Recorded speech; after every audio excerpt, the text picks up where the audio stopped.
went to preach in Acts 13, and the Bible spoke of a sorcerer called Bar-Jesus, came to frustrate what he was doing. And Paul looked at him and said, the hand of God is upon you. You will be blind for a season. And the Bible says immediately mist came upon him and he couldn't see anymore. That was a watcher. How do you think we can overrun the sons of the bondwoman? You think it's by preaching? Watchers must rise.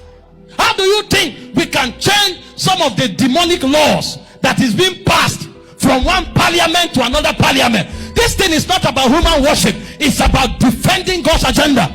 There are nations today that have ganged up against Christianity, and they are passing laws to frustrate the move of God. If men who have authority don't rise to say, I dissolve that parliament, how do you think God's agenda can move? The heavens belong to God.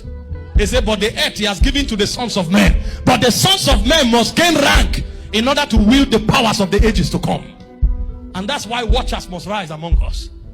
And when you become a watcher, then you grow to become a custodian.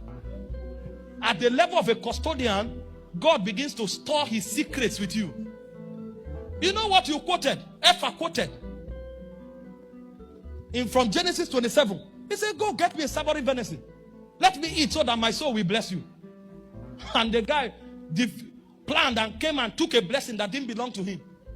And when Esau came and cried, oh, bless me, he said, there's no more blessing.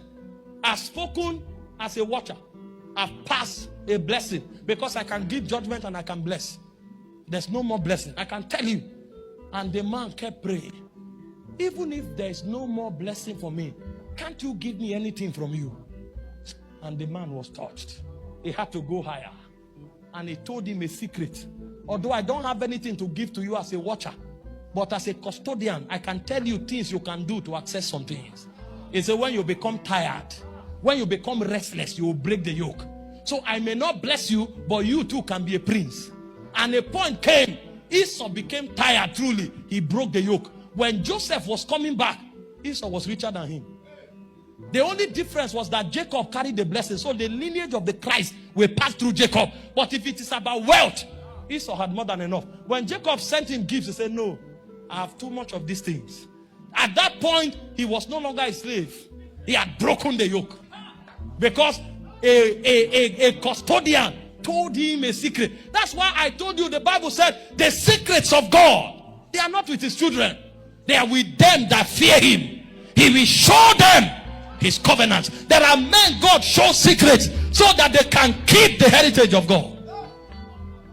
Did you not read about Moses? Jacob, as a watcher, cursed Reuben.